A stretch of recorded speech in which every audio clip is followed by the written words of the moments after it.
Hola, ¿qué tal? ¿Cómo están? Bienvenidos al primer podcast del canal de Invia Motorsport, el cual va a tratar de cimentar las bases de conceptos y entendimientos fundamentales del mundo del motor o automovilismo.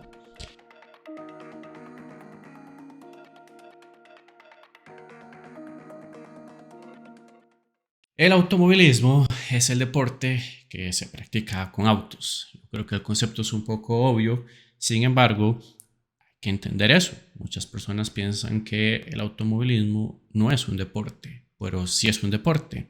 Normalmente, en la mayoría de las modalidades, lo que pretende es que los autos recorran ya sea un circuito o un tramo en el menor tiempo posible. Entonces, ese es como el concepto general.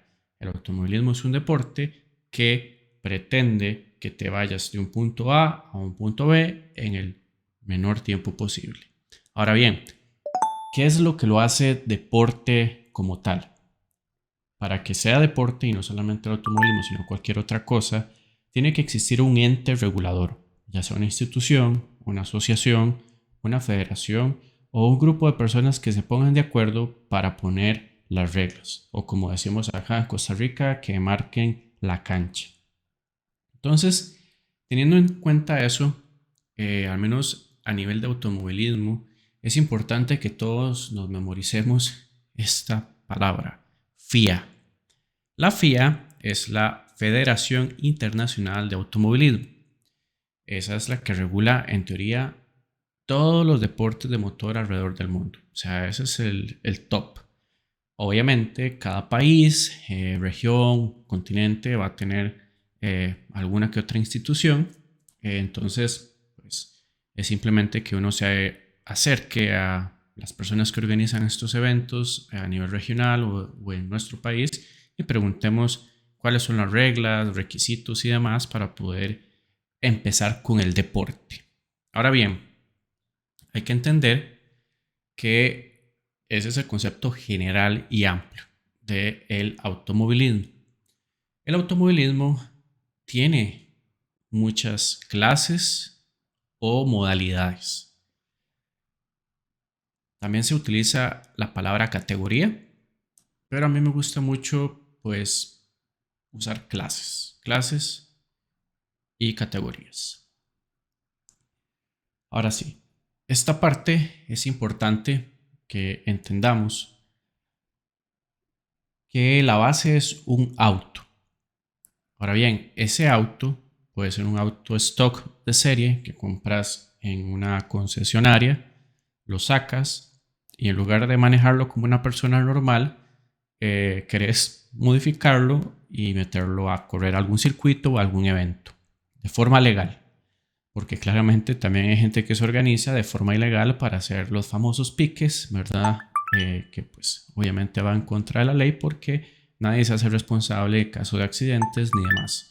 Por eso es que estas instituciones existen y las reglas y demás cosas. ¿Para qué? Para que cuando ese tipo de cosas pasen, alguien dé la cara y pues ayude a las personas afectadas, ya sea en el accidente o al mismo piloto o demás. Entonces, este auto base uno lo puede sacar, puede llevar al taller y le puede cambiar la suspensión. Le puede cambiar los frenos, le puede poner un escape nuevo, le puede poner una entrada de aire nueva. Si hay muchos recursos económicos, se puede poner una turbina o un supercargador y entre muchas otras cosas. Computadora, ya se puede agregar kits aerodinámicos y demás. Entonces, hay mucha gente que inicia de forma aficionada con su auto de casa y pues al final terminan metiéndolo en un circuito que es lo correcto o en un rally que es de tramos, ¿verdad? Hay rallies cronometrados que no es ir a toda velocidad, sino llegar de un punto A a un punto B dentro del tiempo, o están los rallies de que son a toda velocidad. Entonces, insisto, las categorías y clases hasta dentro de ellas mismas tienen más divisiones. Entonces, sigamos con el ejemplo de este auto stock, que lo fuimos modificando, lo metemos a un circuito. ¿Qué va a determinar que ese auto sea de una clase u otra? Normalmente va a ser la cilindrada, el peso y las modificaciones tecnológicas. Entonces, por ejemplo, no es lo mismo que yo meta un auto que tiene un motor 2000 centímetros cúbicos a competir contra uno que tiene 1200 centímetros cúbicos o uno que tenga 5000 centímetros cúbicos. Claramente, el que tiene 5000 centímetros cúbicos va a ser más rápido en una recta porque va a desarrollar más velocidad punta que un auto 1200 centímetros cúbicos. Entonces, ¿qué es lo que hace estos entes reguladores, ¿verdad? O instituciones que organizan las carreras? Determinan qué auto o qué no entra a tal cual categoría. Por ejemplo, la GT3 es una de las categorías o clases más conocidas en circuito. Entonces, las carreras de circuito, estos GT3 normalmente son autos que andan como por los 500, 600 caballos de fuerza con motores de 6, 8 pistones.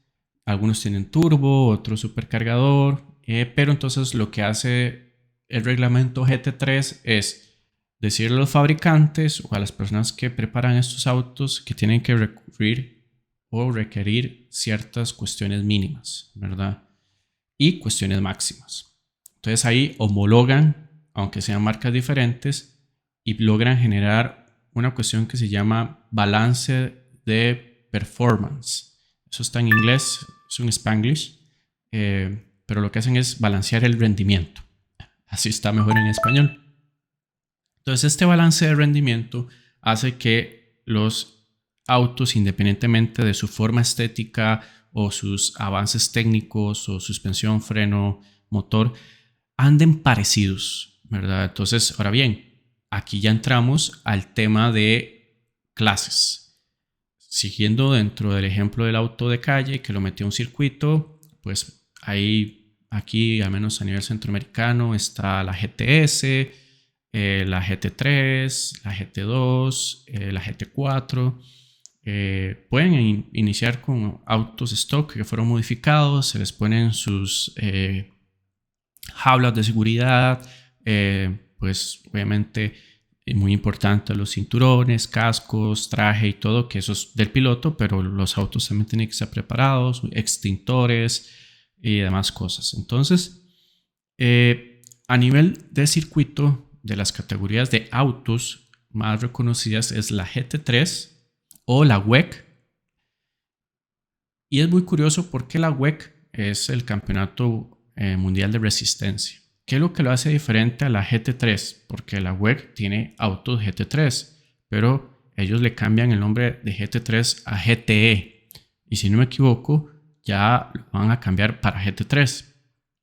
Y son cuestiones mínimas de dimensiones del auto y como que les permiten abrir un poquito más la capacidad de poder de los autos. Esa es una de las diferencias entre un GT3 y un GTE, porque digamos, ustedes pueden ver un GTE que ocurre normalmente en la WEC o en la IMSA, que se llama un BMW, y usted lo ve y estéticamente es casi que igual al BMW viejo de la GT3. Entonces usted dice, bueno, pero no entiendo. Entonces son cuestiones mínimas de reglamento. Y también que hay que entender una cosa. La GTE viene de América y la GT3 es europea. Hasta esas cosas. Esas cosas hacen que haya diferencias en el mundo del automovilismo. Entonces, la WEC tiene GTS, tiene LMPs, que esos son Le Mans Prototypes o prototipos de Le Mans. Y curiosamente antes era LMP 1 y 2 y ya a partir de este año va a ser LMP 1, ¿verdad? Nada más. Y los que eran uno antes ahora se llaman Hypercars o hipercarros, así en español. Entonces, para el próximo año, aprovechando el espacio aquí del podcast y enseñándoles las bases, se celebran los 100 años de Le Mans. Es una carrera súper prestigiosa e importante. Entonces, eso es otra de las cosas fundamentales del automovilismo. qué categorías o qué carreras son importantes. Dentro de la WEC, que es el Campeonato Mundial de Resistencia, de las cosas más importantes es Le Mans. Hay muchas otras fechas, pero la más importante es Le Mans. Entonces, Le Mans es una carrera importantísima dentro de la cultura del automovilismo. Esa no la pueden olvidar. Luego de Le Mans, que incluye los prototipos y los GTE o GT3, estaría, diría yo, que Spa, las 24 horas de Spa, que esas son con GT3. Eso sí, solamente GT3. Entonces, eso es importante. Ahora bien, dentro de la misma GT3, otra carrera importantísima es las 24 horas de Nürburgring o Nordschleife. Recuerden que Nürburgring puede interpretarse como el circuito de GP, que es un circuito pequeño, como de 5 o 6 kilómetros, pero Nordschleife es de 20 y resto de kilómetros y se hacen 24 horas y es multiclase. Ahí hay GT3, GT4 y el año pasado y creo que participaron unos cuantos GT2. Entonces, bueno, ya vieron que dentro de las carreras hay categorías o clases. Eso dentro de los autos que se supone que son asequibles al público, o sea, autos de calle que modifican. Claramente no son iguales a los de calle, porque no vas a considerar un Bentley de calle que claramente no va a valer menos de $100,000 a un Bentley GT3 que yo ya me metí y vale 300,000 euros. Entonces, o sea, vale 3 veces más un auto de carreras y obviamente todo el mantenimiento y todo. Esto dentro de los autos de fabricantes que participan en circuito. Los fabricantes también pues se han dado a la tarea en algún momento de homologar lo que es el World Rally Champion, que esa es la más conocida WRC o el Campeonato Mundial de Rallys. Esta es otra categoría que utiliza autos stock, digamos, como en su forma, pero los modifican. Es complicado porque, veamos, la WRC tiene menos años, tiene 50 años. De hecho, este año están de aniversario. Y al inicio utilizaban autos normales de calle, pero llegó una época, que fueron los 80s, que hacían autos especialmente para rally. Entonces eran como unos prototipos súper locos aerodinámicamente y motor y demás, súper tecnológicos. Entonces, el WRC, esa fue como una época dorada. Está el famosísimo Audi 4, está Peugeot, estaba el Lancia. O sea, habían carros muy, muy específicos de la época. Y a raíz de lo difícil que era, pues, como equiparar, porque, por ejemplo, el Peugeot era solamente turbo y para esa época no existía el turbolag. El turbolag es como un turbo extra que hace que no pierda presión, porque para que sepan, los turbos pierden presión. Entonces, ese Peugeot tenía ese problema, pero entonces, por ejemplo, el Lancia lo que hizo fue meter el turbo y un supercargador. Entonces, él claramente tenía una ventaja sobre el Peugeot y obviamente pues los demás que hubiesen de la época. Entonces, por eso lo que terminó haciendo la FIA con el Campeonato Mundial de Rally fue no más esos carros y me tienen que usar carros de fábrica modificados para rally. Entonces, hagamos un retroceso con el tema. Volvemos al auto stock. Al inicio del podcast lo metimos en circuito y funcionó como un auto de circuito, pero yo puedo agarrar el mismo auto stock y le cambio la suspensión, igual el motor, demás cosas, pero le pongo neumáticos de grava, levanto la suspensión, levanto la altura del auto y pues pregunto, ya sea en el campeonato regional o me baso en las normas de la WRC, qué requerimientos tengo que tener y lo pongo a competir. Y ya tengo un carro de rally. Entonces, por ejemplo, acá en Costa Rica he visto el famoso Honda Civic o la ranita, aquí le llamamos así, en un circuito. Pero he visto el mismo Honda Civic, obviamente no es la misma persona, pero para que me entiendan, el mismo auto en un rally. Entonces, ¿qué es lo que pasa? Que una persona agarró y lo modificó para que corriera en circuito y otra persona lo agarró y lo modificó para que corriera en rally. ¿Quién determinó si funcionaba o no? Las reglas. Entonces, es importantísimo entender las reglas para poder determinar en qué clase o categoría vamos a correr. Ahora bien, otra de las clases o categorías que obviamente no podía faltar de mencionar, que es súper importante, es la Fórmula 1. La Fórmula 1 la llaman la categoría reina. Es la categoría con mayor prestigio, publicidad y que está entre los deportes más caros de todo el mundo. La Fórmula 1 ha tenido épocas doradas y yo consideraría que ahorita no es una época dorada como tal, pero estamos en una época de globalización y de mucho entretenimiento y creo que Netflix ayudó muchísimo a la Fórmula 1 con estos documentales que sacaron que eran muy dramáticos y demás. Yo soy parte de eso, digamos. Yo me acuerdo que yo en mi adolescencia veía la Fórmula 1 los domingos a las 7 de la mañana o las repeticiones los sábados en un programa acá en Costa Rica que se llama RPM-TV, que ya no existe, y veía los resúmenes tanto del rally como de la Fórmula 1 y estaba Michael Schumacher, como le decimos aquí en Costa Rica. Schumacher. Yo sé que no se dice así, pero en Costa Rica le decimos Schumacher. Y cuando alguien se cree que es el gran piloto y todo, que anda ahí haciendo loco en la calle, le decimos, Di, ¿qué te crees, Michael Schumacher?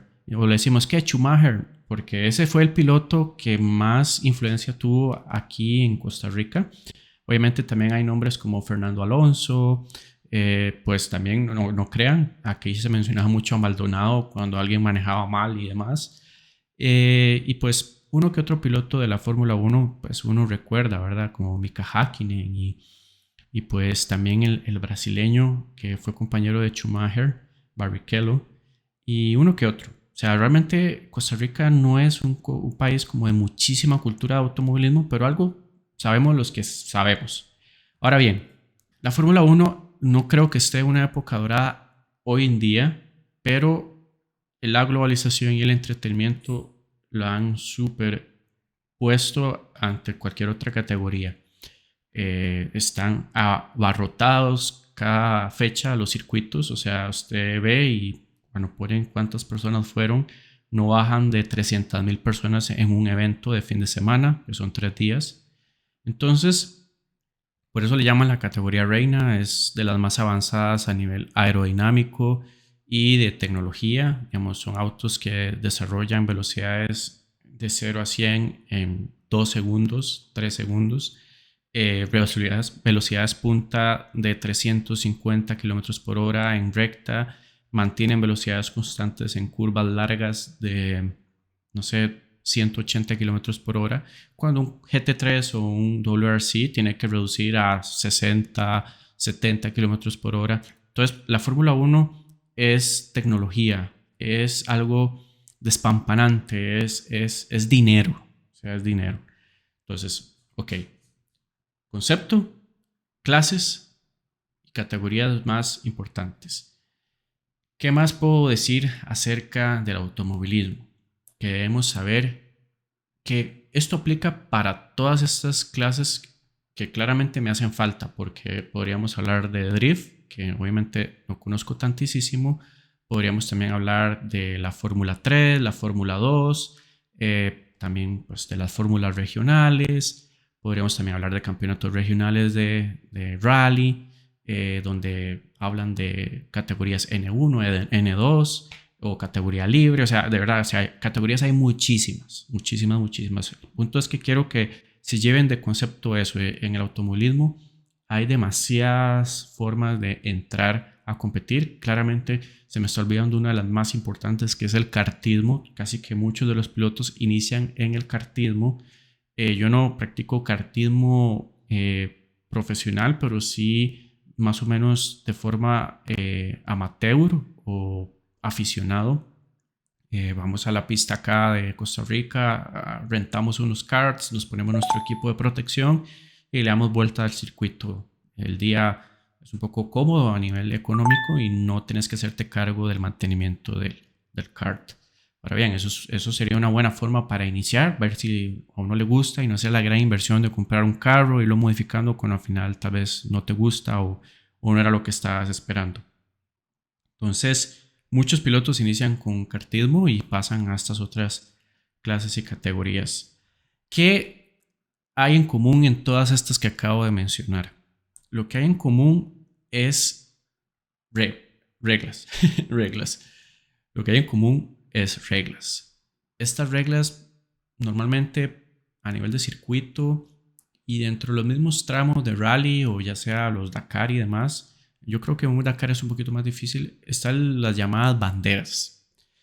En la pista, al ir a velocidades tan altas, es muy difícil pues, ver un letrero o algo así. Entonces, claramente, porque el ser humano es muy inteligente, lo que hizo fue poner banderas. Entonces, no voy a decirlas todas, pero voy a decir las importantes y las que cada uno debe conocer.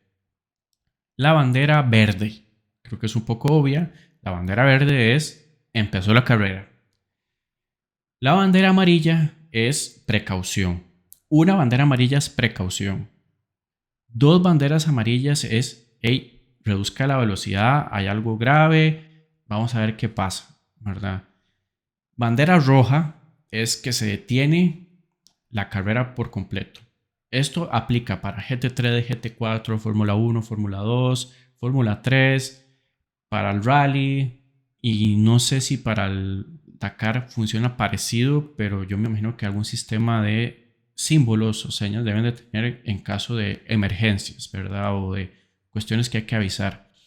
Entonces, otra bandera importantísima es la bandera blanca y negra.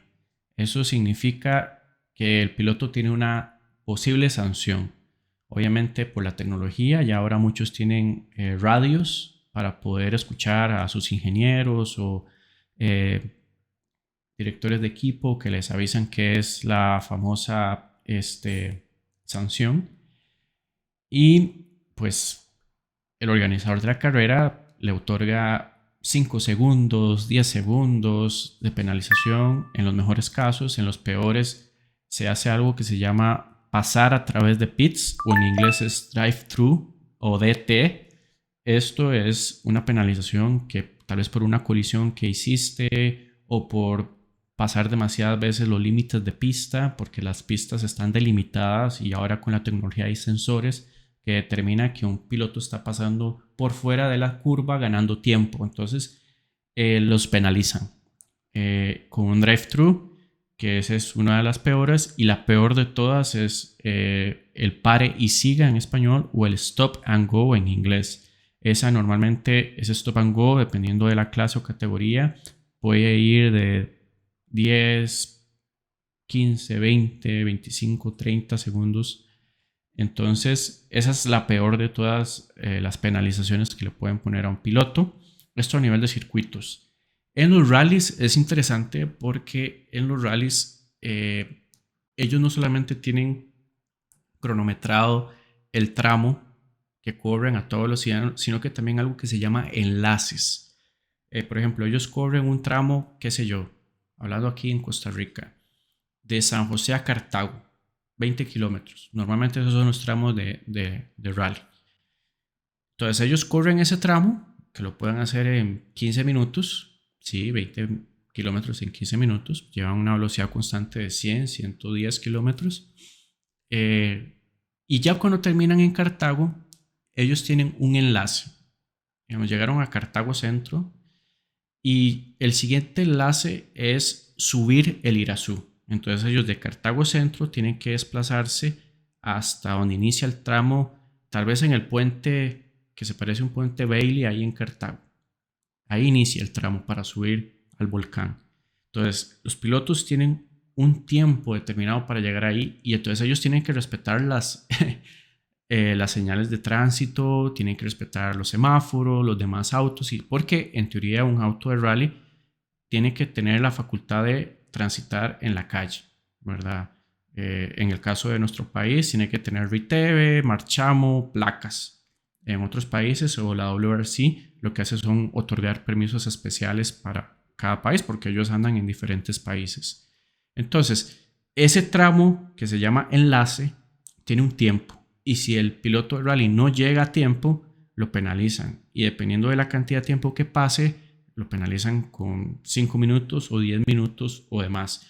O cuando abandonan un tramo porque, qué sé yo, se despistaron y ya no quisieron seguir más o tuvieron una rotura en el neumático, en la suspensión, al menos en la WRC son 15 minutos de penalización. Ahora bien, cualquiera podría decir es demasiado. Sí es demasiado, pero hay que entender que, por ejemplo, los rallies son normalmente 4 días de competición a nivel mundial y el tiempo total siempre sobrepasa las 3 horas de un rally. Entonces, 15 minutos de 3 horas realmente es poco. Ahora bien, que es difícil recuperarlo, pues sí, pero hay gente que lo logra recuperar y aunque sea tal vez no quedar en podios ni nada, pero pescar a uno que otro punto. Esa es otra cosa importante. Ya hablamos de penalizaciones, hablamos de banderas o simbolismos. Los puntos, cada categoría puntúa diferente, pero últimamente se ha como homologado que los primeros 10 puestos son los que tienen puntos. O sea, independientemente de la división de estos, últimamente solamente el top 10 de cada categoría está puntuando. Hay otras carreras o pues clases que tal vez puntúan más, o sea, qué sé yo, del 1 al 20 o del 1 al 30, pero con menos puntuación. Hay unos que premian un punto por participar y llegar al final. Está el famoso DNF o que el piloto no terminó, ¿verdad? O abandonó. Y esas son como las cosas básicas de una carrera o un tramo o campeonatos, ¿verdad? Ahora bien, campeonatos. No todos los campeonatos tienen la misma cantidad de fechas, eso lo va a determinar cada organizador. Por ejemplo, ahora la Fórmula 1 está exagerándose haciendo 22 fechas y creo que están proyectando hacer 24 fechas en, no sé, ellos corren creo que 8 meses, entonces es una locura, casi que van a ocurrir una carrera por semana, una locura, pero bueno, lo están planteando así. La WRC o el Campeonato Mundial de Rallys corren 12. Esa sí es un poquito más distanciada y ellos inician en enero porque a ellos no les importa si hay nieve o no. Dato importante, ¿por qué la Fórmula 1 corre en 8 meses? Porque los 4 meses de nieve ellos no corren porque claramente sería peligrosísimo. Entonces por eso la Fórmula 1 va empezando por ahí de marzo, abril. Ahora está empezando en marzo, porque como ahora hay más fechas, tienen que empezar antes y están tratando de empezar en Oriente por ese tema. Pero bueno, exageradísimo. La GT3 y la GT4 pueden andar entre, no sé, 8 a 12 fechas. La WRC2 o el Campeonato Mundial de Rallys de categoría 2 están corriendo 7 fechas elegibles para cada piloto o equipo. O sea, eso lo va a aclarar. Hay 12 fechas en el Mundial de Rally y los equipos principales que corren ahora, los Rally 1, así se llaman ahora, ya no se llaman WRC 1, ahora se llaman Rally 1, ellos corren 12 fechas. Y los Rally 2, que son los carros que no tienen la nueva tecnología, que eso se me olvidó mencionar otra vez al principio, que ahora los Rally 1 tienen una tecnología híbrida que tiene electricidad y la Rally 2 no tiene esa tecnología de electricidad y menos cuestiones aerodinámicas. Ellos pueden elegir 7 fechas, las que ellos quieran, pero solo 7 fechas. Y la WRC 3 también, solo 7 fechas. Y los regionales, pues las fechas que ellos quieran. Creo que el campeonato de Estados Unidos también tiene 12 fechas, que de hecho se llama Asociación de Rally Americana, algo así en español. Entonces, el tema de campeonatos va a ir muy de cada quien. El tema de clases. Acá no he mencionado, y tal vez muchos se van a ofender, la Fórmula E, que es la fórmula eléctrica o el rally eléctrico o muchas cosas eléctricas. Yo no soy fan de motor eléctrico, que de hecho no sé si se le podrá llamar motor. Yo pensaría que simplemente es un generador de torque, y por la razón de que yo me enamoré del automovilismo por el sonido de los autos, y el auto eléctrico no suena. Entonces, no los considero como algo que me agraden. Ahora bien, que definitivamente el automovilismo tiene que mejorar la parte ambiental, están en eso. El mejor ejemplo, la Fórmula 1 es híbrida, tiene un motor de combustión interna y un motor eléctrico. Ahora los carros de rally también tienen un motor eléctrico y un motor de gasolina, y así van todas las demás. Por ejemplo, la resistencia también, no todos, pero algunos como Porsche, creo que Audi cuando estuvo en la WEC, en el Campeonato Mundial de Resistencia, tenían motor eléctrico y motor de gasolina. Entonces, digamos, sí hay una conciencia ambiental. Yo creo que eso también es importante como principios del automovilismo. No solamente es bulla y humo y no, o sea, hay mucha tecnología de por medio que después va plasmada a los autos de serie. Y eso es otra cosa importante. Muchas de las cosas que se testean o se prueban en circuitos y en todas estas carreras y demás, al final se disponen en autos de calle. Entonces, ahí por favor, respeto a los autos de combustión interna, que me parecen fabulosos. De hecho, el tema de los turbos es de los carros de competición, que ahora lo usan autos de calle porque reduce el consumo de combustible al tener mayor potencia al usar los gases. Entonces, por favor, el auto de combustión es auto, es motor, es automovilismo. El eléctrico, ahí va. Vamos a ver qué le hacemos. Intenté ver un poco Fórmula E, pero no lo logro. Y bueno, yo pensaría que este sería el final, porque ya se nos cayó el póster, y nos veremos en el próximo episodio, que comentaríamos lo que fue la primera fecha de el Campeonato Mundial de Rally, que sería Mónaco. Ese sería nuestro siguiente capítulo del podcast, ya teniendo esto como base. Y va a ser algo muy parecido a esto. Voy a estar yo comentándoles, dándoles mis opiniones, y intentaré apoyarlo con una que otra imagen. Lo voy a intentar con este podcast porque yo creo que los podcasts normalmente no hacen algo así. Pero si sale bien y YouTube no me hace strike o algo así, o no me desmonetiza el podcast, lo voy a intentar con los de Rally y Fórmula 1 y WEC y demás clases que pienso hacer. Si llegara a suceder que desmonetizan o algo así por el estilo el canal, pues adiós a las imágenes, adiós a los videos pequeñitos, porque la idea es que también sea entretenido y que no solamente me vean a mí conversando. Obviamente esta primera parte de una gran lista de episodios estoy yo solo, pero espero poder invitar a otras personas que les guste el automovilismo y podamos hablar de ello. Entonces, esto sería. Espero les haya gustado, hayan aprendido. He tratado de hacerlo de la forma más sincera y desde la perspectiva de un fan, y espero les guste. Nos vemos en la próxima, chicos. Bye.